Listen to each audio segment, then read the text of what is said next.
Okay, ladies and gentlemen, ball's in your court.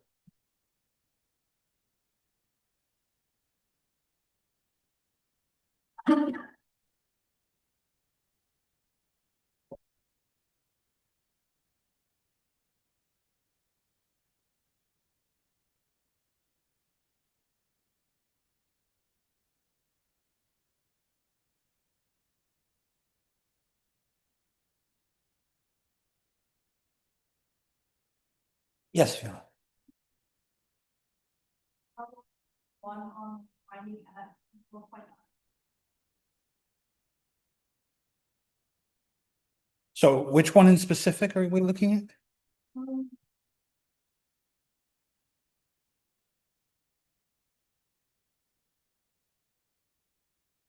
Maybe around 38. So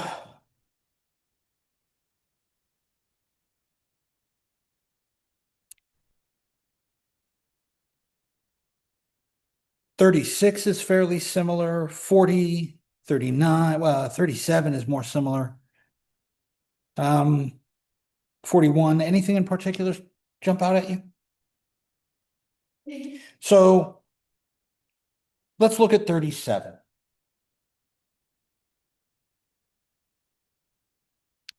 Which says f prime of x is 8x cubed plus 1 over x. We're only looking at positive values of x. And we're told that f of 1 is -3. Okay. My first reaction, I have a derivative, I want the original function. I have a derivative, I want to anti-differentiate, I want the antiderivative. So if I take the antiderivative,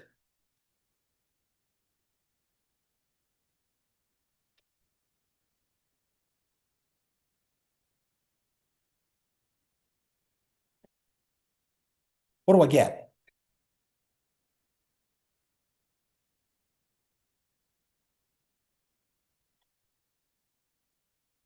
X cubed is the power of x. What's the power rule tell me to do?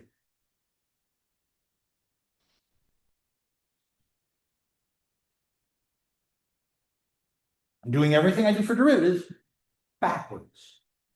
So when I take a derivative, I take the power and I bring it out front to multiply, and then I subtract 1. So I'm going to do those backwards and in reverse. Chase? 2x. I'm going to get x to the 4th over 4, and then I have that 8 out in front, so that 8 over 4 is a 2.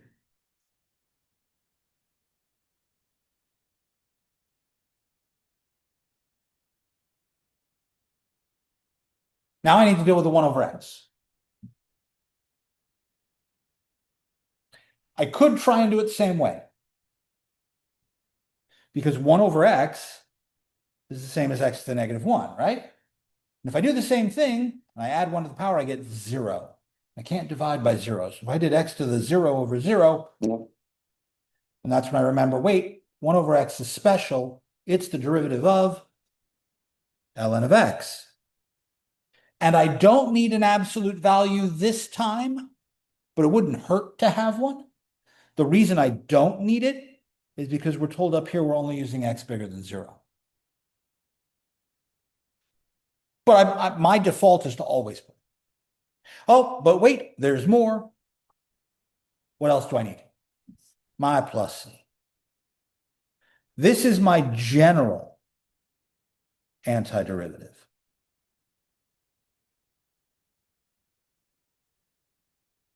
And now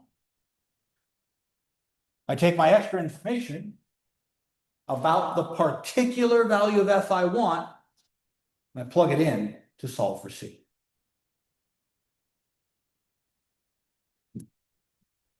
You don't look like you're happy about that.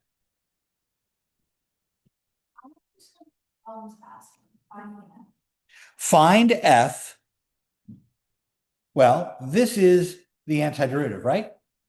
So if I say, well, let's plug in as if this were f, because the derivative of this, isn't it? So this is a possible candidate for f. But now I need to know which value of C is going to be the one that works for us. So then I say, oh, well, f of 1, that's 2 times 1 to the 4th plus ln of the absolute value of 1 plus C has got to be equal to -3. What's ln of 1?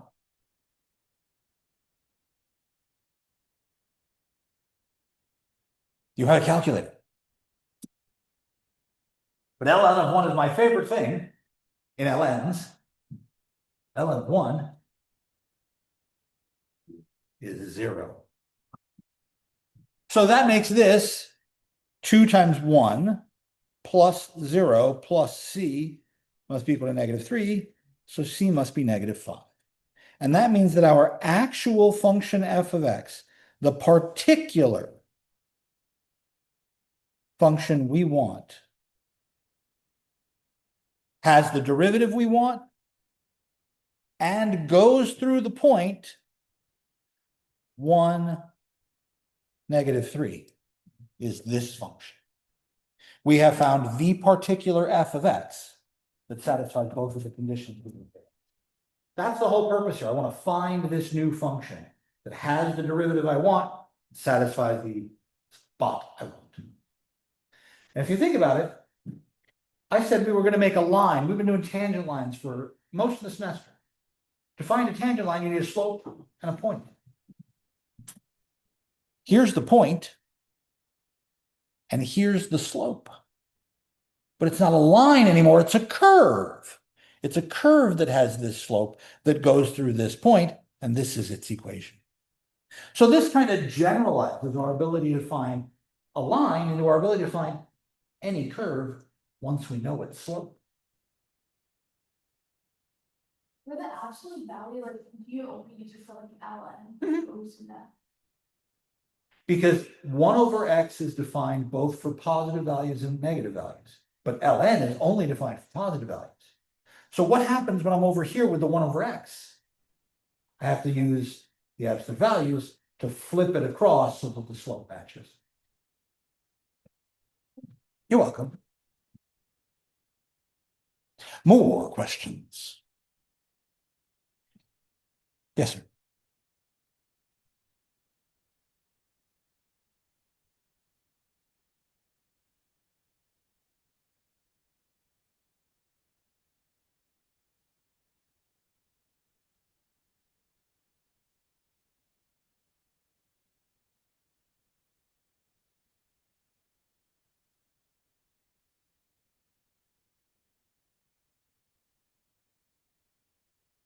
Yes, ma'am.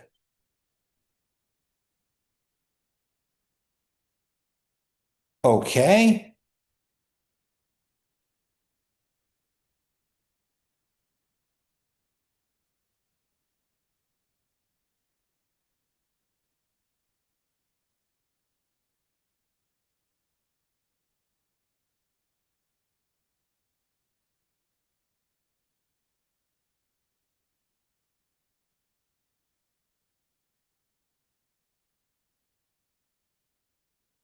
Chapter 4.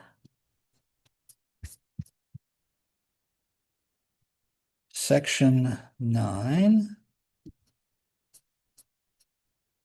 Here we go. One of the ones that's like f double prime. So that's up here. 45, 47, 49. Take your pick.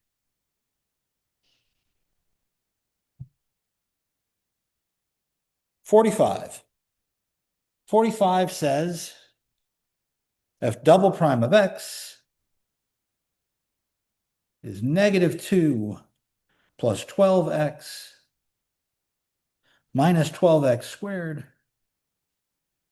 F of 0 is 4, and f prime of 0 is 12. Okay, so here's an interesting idea. F double prime tells me about curvature, right? Doesn't tell me about slope. But f prime tells me about slope. I know this point goes through 0, 4. I want you to draw a curve that goes through the point 0, 4 and has a slope at that point of 12. See how this information tells me about f and f prime? So it tells me two things about this. I'm going to have a curve that has this as its second derivative. And it's going to go through this point and it's going to have a particular slope there. Ooh, that sounds complicated. But to get from f double prime to f prime, I'm going to do the same thing I did up here. I'm going to take the antiderivative.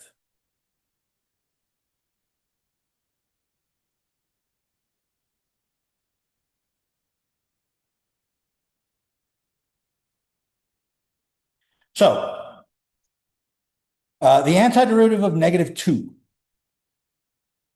What's something whose derivative is -2? Right. There's 0 x's there. So if I'm going to add 1 to the power, it'll become x to the first. X becomes x squared over 2. 12 over 2 is 6. X squared becomes x cubed over 3. 12 over 3 is 4. But wait, there's more.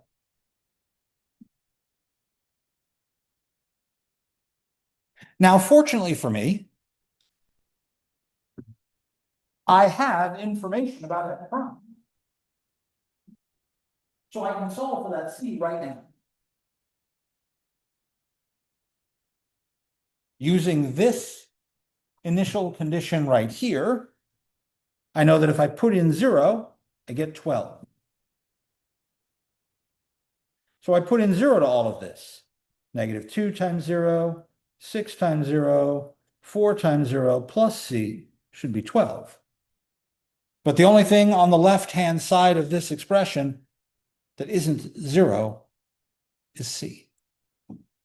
That tells me right there that c equals 12. So now I know f prime. F prime of x is -2x plus 6x squared minus 4x cubed plus 12.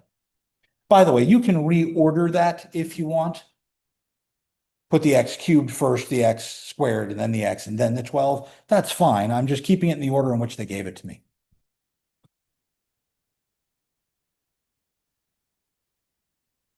So Jordan, if now I've got f prime, I'm right back where I was in the previous problem, aren't I? So I'm going to take the antiderivative again, and I'll use the other piece of information to solve for the constant that comes up there.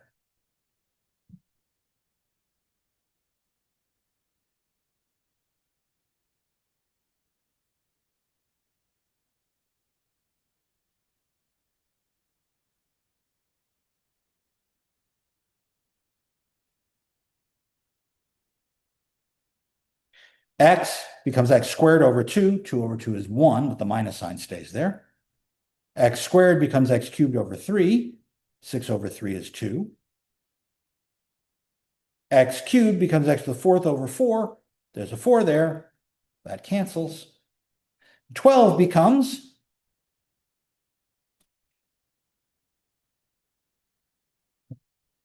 12x. But wait, there's more. This time I can reuse the same letter. I could write plus c. I could also say, well, I've already used c. Let's use a different letter. It doesn't matter.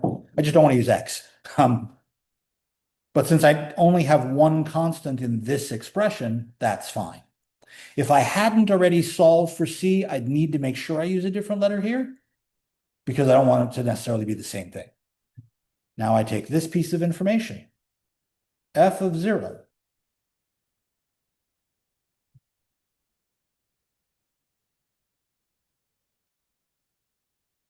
is equal to 12.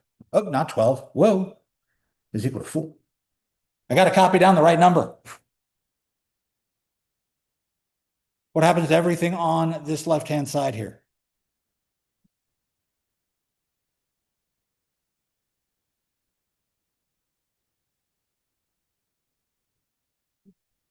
The only thing that survives is the C. 0, 0, 0. Oh, okay. So C must be 4. And that means I know f of x. Minus x to the fourth plus 2x cubed minus x squared plus 12x plus 4.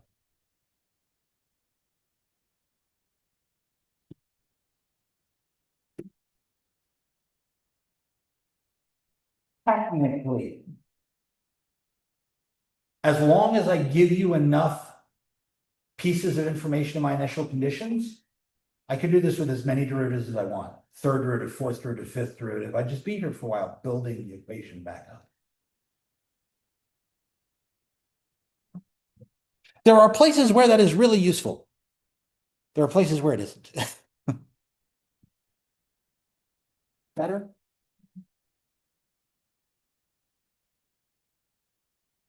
More question.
As an aside, one of the most common issues, simple mistake people make here is they take derivatives instead of taking antiderivatives. The most common occurrence in this problem is for that 2 to disappear. Because the derivative of minus 2 is 0, but the antiderivative is minus 2x. So be careful with which part you're taking the antiderivative of and which part you're taking the derivative of. That's going to come back and bite us in the ass a couple more times.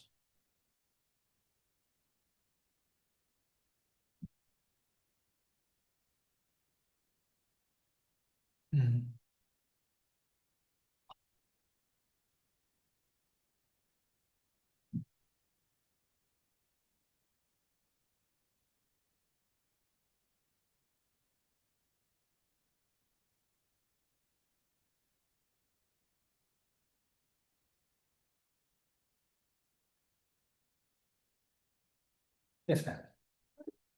Are we gonna need to know, like, cause like, in the homework, like, we needed to know, like, I think the seventh paragraph, or like, an equation for like rectangles and stuff, like, we need to know that for the test.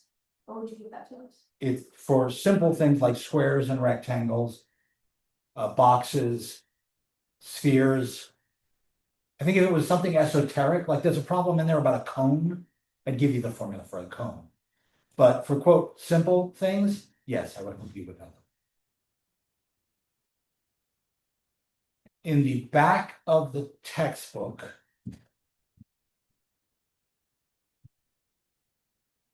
there is a set of blue pages with blue edges. And the beginning of those are reference pages.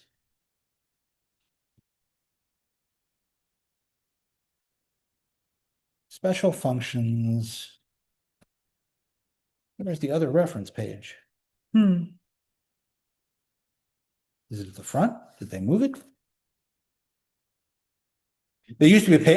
Yes, we moved it to the front. Reference page 1. That's complicated and ugly, right? That's a little more direct. Those are a little more, but you'll notice what's not up here. A square or a rectangle, those are assumed. They're not even written here because so boxes, squares, and rectangles, absolutely. You should have them. Everything else, I'd probably give you.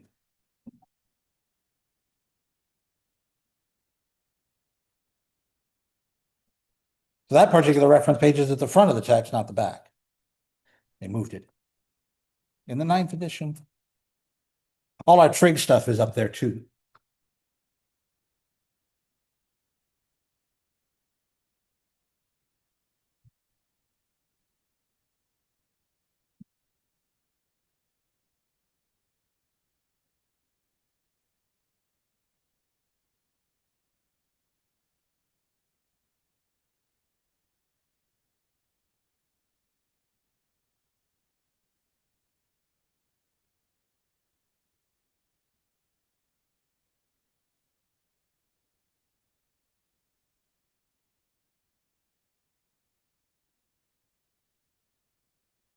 Boxes are about to be our best friends, rectangles, for the next chapter. So the stuff we start on Wednesday, do a lot of rectangles.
Yes, Steve. Can you read it to me?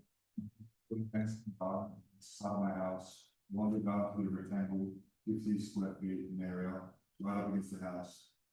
I need no fence right alongside the house, facing over the sides. What is the smallest length of the fence I need to purchase in order to secure my land? What is the direction?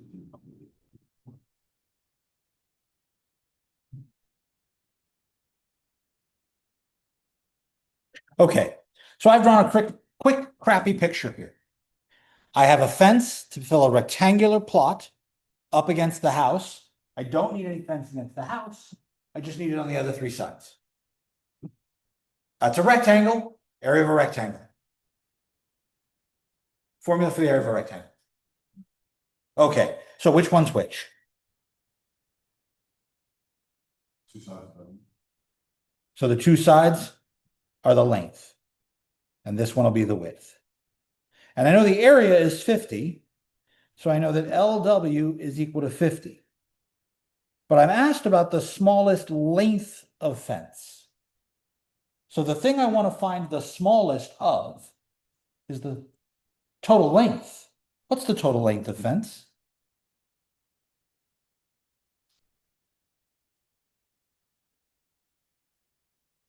How much fence do I need here?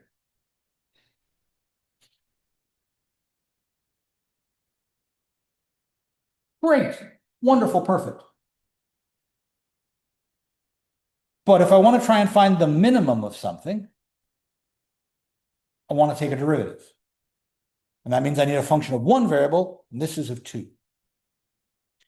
So I need to use this restriction to get rid of one of the variables. Tell me, which one would you like to get rid of? Would you like to get rid of L or would you like to get rid of W?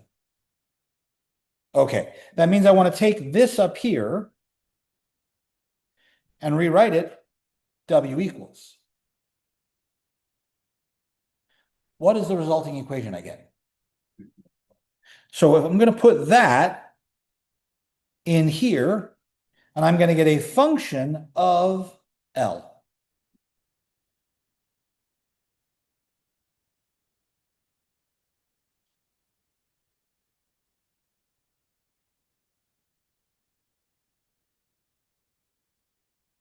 Only one. Now, if you don't like L, use X, use whatever letter you want, but I mean, called this length capital L of little l.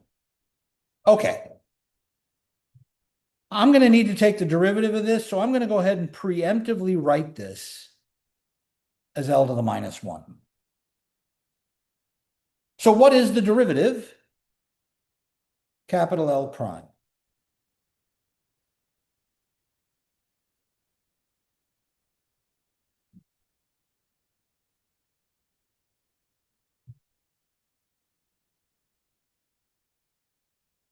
Two plus minus 50 elsewhere. Say again, 2 Minus 50 elsewhere. 50 over L squared. So it's 50L to the minus 2, so it becomes over. Great. This is technically undefined at 0. Makes sense. But as long as L is a positive number, this equation works.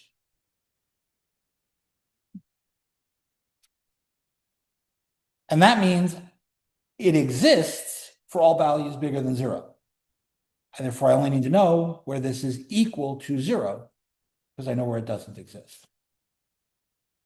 L prime does not exist at L equals 0. Where is it equal to 0?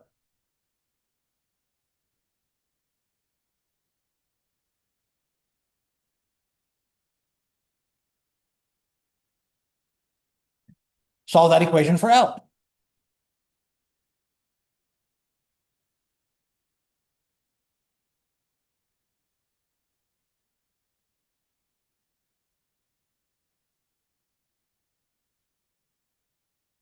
Now, technically, when I take the square root, I get a plus or a minus, right? Do you know how to make a fence that is -5 feet long? Me neither.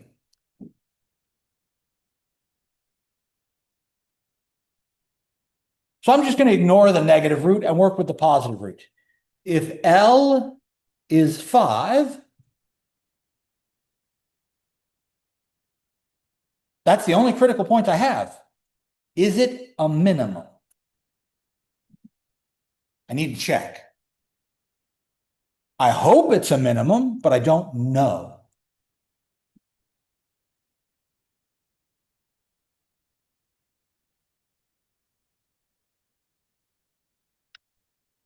Now, since we are working for any value of length that is positive, I don't have a closed interval. I can't just plug in values.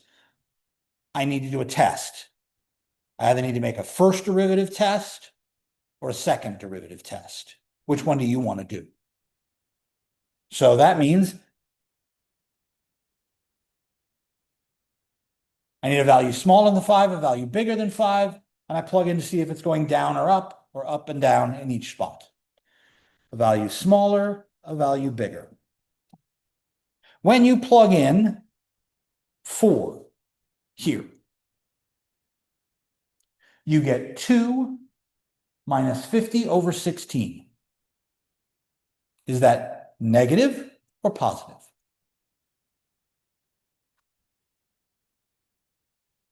Because 50 over 16 is negative 3 point something. 2 minus 3 point something, great, that's negative, we're going down. When you put in 6, you get 2 minus 50 over 36. 50 over 36 is 1.8-ish. So that'll be positive. Hey, it is a minimum. We go down and then up. Yes. L equals 50, so L equals 5 is a minimum. I'm almost done. What are the dimensions of the fence? How much fence do I need to buy? I have the length.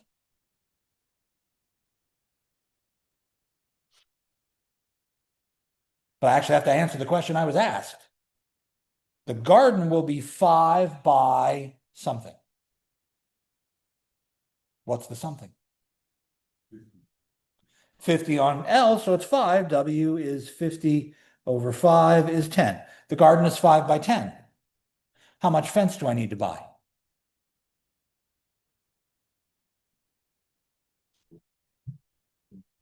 Right, which is 20 feet of fence.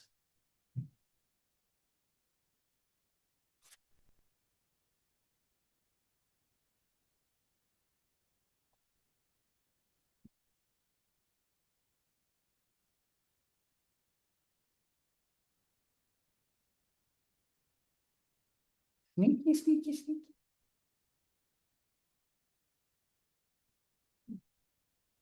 So there are 2 different pieces that are important here. The first is figuring out what the expression is that I need to find the maximum or minimum of. We call these optimization problems. The thing I am trying to optimize. Some textbooks give that a particular name, a particular thing and function. And that name has just escaped me at the moment. But I then have the restrictions that go with that, my constraints, that allow me, objective, that's the word I want, my objective, find the minimum of the objective function. And then I have these constraints that allow me to turn that into one variable. So I find the objective function, take the derivative, find my critical numbers, and figure out if that's a maximum or a minimum. I'm good to go.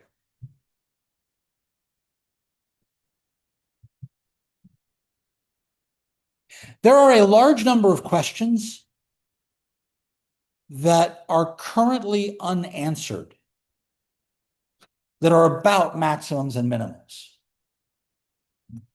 Okay. How many of you have moved furniture in the last year? If I want to walk a mattress into my house, I have a stairwell. I have a really weird orientation of my stairwell because the stairwell is here, but the front door is here. So I got to kind of wiggle. And then when you get up to the top of the stairs, there's no room in front of you. So you have to turn the corner to get to the bedrooms. Mattresses bend, they're easy. How do you move a couch? When you can. I had a lovely 3-section couch I was going to put upstairs. It came in the front door, it wiggled to the side, it made it up the stairs. I can't bend it. So I said, I know, I'll just stand it up in the hall and then tip it over. Move it to the room at the end of the hall. It is exactly 3 inches longer than the hallway is tall. So I left the couch downstairs. But here's a general question for you. If I have a hallway with a corner, a 90-degree corner, and the width of this, I'm going to make my life easy. The width of this is 1. The width of this is 1. What's the biggest couch that I can make turn that corner? Regardless of the shape of the couch. What's the largest shape you can make go around that corner? That sounds exactly like this kind of a problem, doesn't it? It is so hard, the answer is currently unknown. The shape actually looks very strange.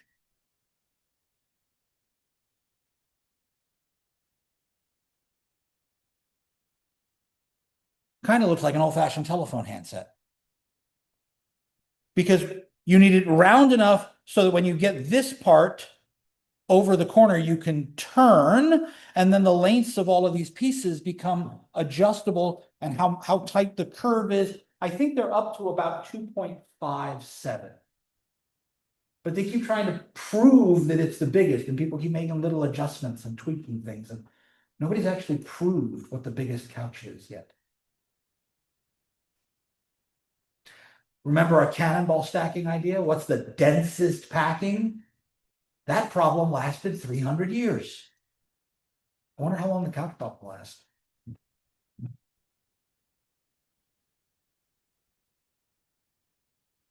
Even if I don't have a physical interpretation, finding the smallest package that fits in something, or the smallest, most dense way to carry things, information. How many of you have music on your phone? Takes up a lot of memory, right? Well, if I compress it more, it doesn't. So how can I compress a song? That's actually what the phrase MP3, MP4 stand for. Music processing algorithm. MP3, MP4. There are lots of coding and decoding programs to compress information. The better I can compress it, the more stuff I can put on your computer, or your phone, or that flash drive you got, or the memory card, or the cloud account you're using to hold all your stuff. As long as I can compress it down, what's the best compression algorithm?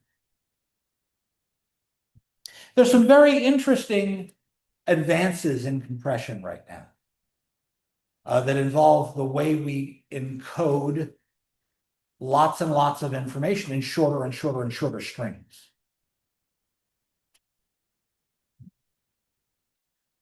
They're called Hamming codes, Hamming.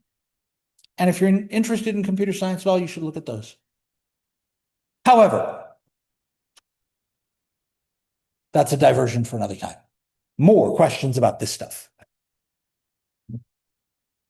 So many cool things. Absolutely.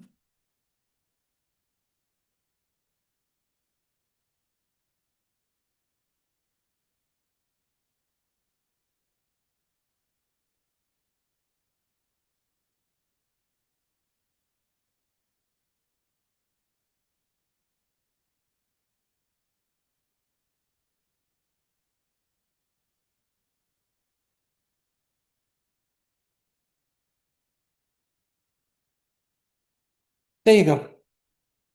The moving sofa problem.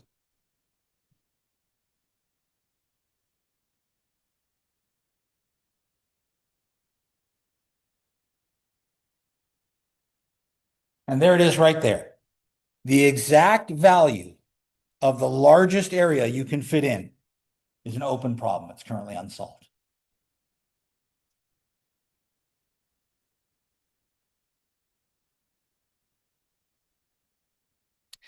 Oh, okay. I take it back. I was too big. The leading solution is 2.2195.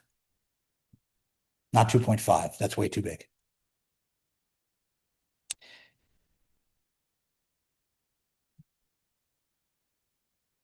Someone claimed that this is the best value, but that paper is still under review. Anyhow. Yes. It says in example static, like what equation are we using? Back and look at example 7. The way we design example 7 is about a thrown object. right? Is it in feet or in meters? So that means that I know the second derivative of my position function is acceleration. The only thing that's pulling this ball down when I throw it up is gravity. Gravity is negative 32 feet per second squared.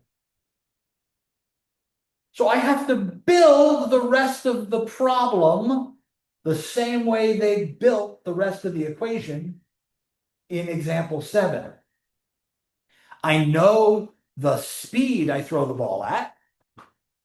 Velocity is the first derivative position, right?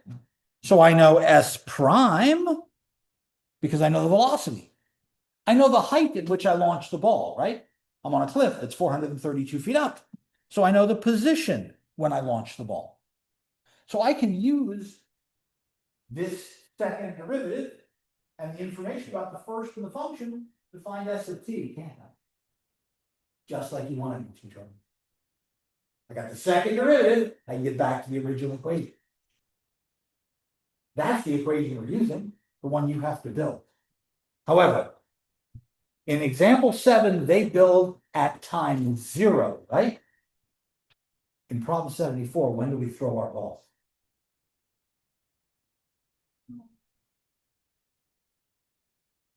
I guess the first one is thrown at time 0, and the next one's thrown at time.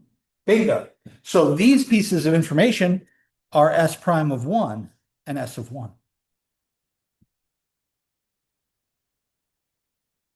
Because they're at 1 second, not at time 0. Then I'll have the equation for the first ball, which is in example 7. I'll have the equation for the second ball, which is the one we come up with. As a matter of fact, I should probably call it S2. So I know we're talking about the second ball.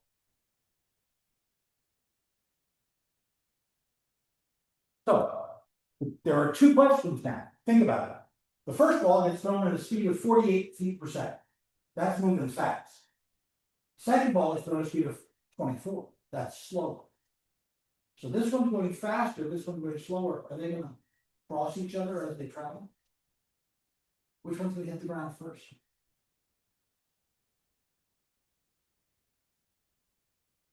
But as soon as I know the height of the ball, you can tell me when is its height 0. Make sense, Sam? Jordan, you had your hand up for that as well. I just wanted to know what problem it was, but I think. Yep, 73.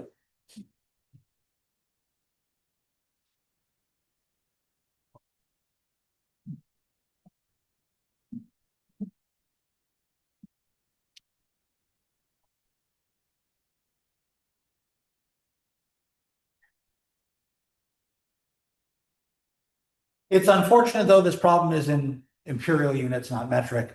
So all the numbers are weird. Otherwise, we'd be using 9.8 meters per second squared. We'd be doing this whole thing in meters. It would seem like I'm in physics class. Yeah. In a very real sense, calculus is the language of physics. If you actually read Newton's work, Newton does a bunch of geometry in one place, but he's really doing it to explain the things he's done in his book on optics, which is a physics book, and his book on motion, which is a physics book. So Newton's invention of calculus, or his contributions to the invention of calculus, are to solve problems in physics. And he's not alone. A lot of people who do work in calculus basically do work for the purpose of doing physics.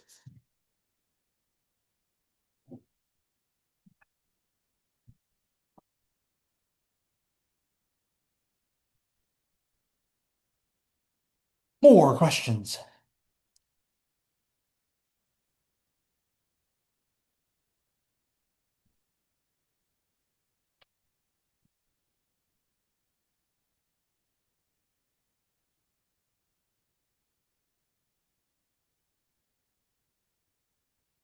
So this stuff is due Wednesday? collect the homework, to post all the keys, including the review sheet. And on Thursday, we have these. I will see you all then. Have a wonderful rest of your day.